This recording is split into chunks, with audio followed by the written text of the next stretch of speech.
ബൈബിളിലെ പുരാതന ആരോഗ്യ വിജ്ഞാനം പ്രതിപാദിക്കുന്ന പുസ്തകം വിശ്വാസികൾക്കൊരു വഴികാട്ടിയാകുന്നു. മനുഷ്യനു ജീവിതത്തിൽ ആവശ്യമായ എല്ലാ കാര്യങ്ങളുടെയും ചോദ്യത്തിന് ഉത്തരം നൽകുന്ന ഏക പുസ്തകം വിശുദ്ധ ബൈബിളാണെന്ന് പറയുന്നു. ആത്മീയ കാര്യത്തിലും ഭൗതിക കാര്യത്തിലും ആരോഗ്യപരമായ കാര്യങ്ങളിലും സമ്പൂർണ്ണ വിജ്ഞാനകോശം തന്നെയാണ് ബൈബിൾ. ഇന്ന് മനുഷ്യവർഗത്തെ ഏറ്റവും പ്രതികൂലമായി ബാധിക്കുന്ന ഒരു ഭീഷണി മാരകമായ രോഗങ്ങളാണ്. ആരോഗ്യപരമായ ജീവിതം എങ്ങനെ നയിക്കാമെന്നതിനെക്കുറിച്ചും ബൈബിൾ നമുക്ക് ജ്ഞാനം നൽകുന്നു.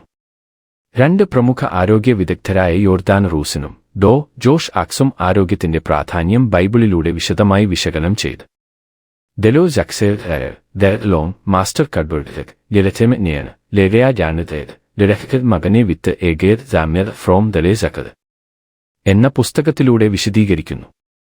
യോർദാനെ കാൻസറിൽ നിന്നും ക്രോൺസ് രോഗത്തിൽ നിന്നും സുഖപ്പെടുത്താൻ ദൈവം സഹായിച്ചു.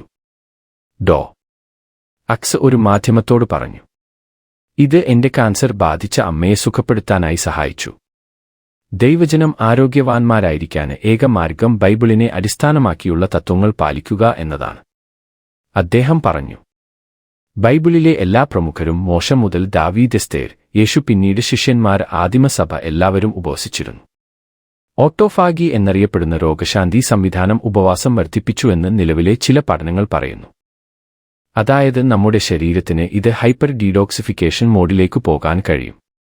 മൃതകോശങ്ങളെ വൃത്തിയാക്കുകയും പരാതങ്ങൾ, ലൈം രോഗം, വൈറസുകൾ തുടങ്ങിയ അണുബാധകൾ നമ്മുടെ ശരീരത്തിൽ നിന്നും നീക്കം ചെയ്യുകയും ചെയ്യുന്നു. ഇത് ശരീരഭാരം കുറയ്ക്കാൻ സഹായിക്കുന്നു. ഇത് കാൻസറിനെതിരെ പോരാടാൻ സഹായിക്കുന്നു. ആക്സ് വിശദീകരിച്ചു.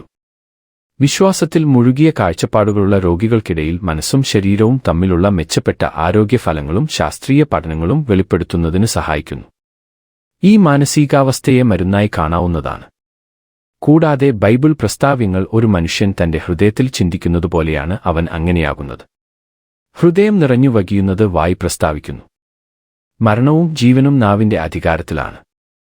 അതുപോലെ ദഹനത്തിനു അനുകൂലമായ ഭക്ഷണരീതിയും ബൈബിൾ നിഷ്കർഷിക്കുന്നു. നമ്മുടെ രോഗപ്രതിരോധ സംവിധാനത്തിന്റെയും 70% നമ്മുടെ ഇടപെടലാണ്. നമ്മുടെ കുടലും തലച്ചോറും വിഷാദം, ഉത്കണ്ഠ, അൽഷിമേഴ്സ് തുടങ്ങിയ പ്രശ്നങ്ങളുമായി ബന്ധപ്പെട്ടിരിക്കുന്നുവെന്ന് പഠനങ്ങളിൽ പറയുന്നു.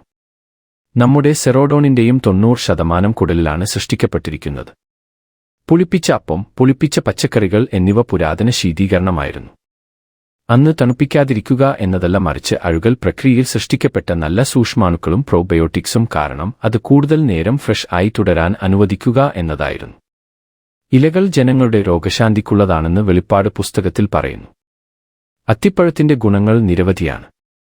ആന്റിഓക്സിഡന്റുകളാൽ സമ്പുഷ്ടമാണ്. രക്തത്തിലെ പഞ്ചസാരയെ കുറയ്ക്കാനും പേശികളുടെ ശക്തി വർദ്ധിപ്പിക്കാനും ഉതകുന്നു.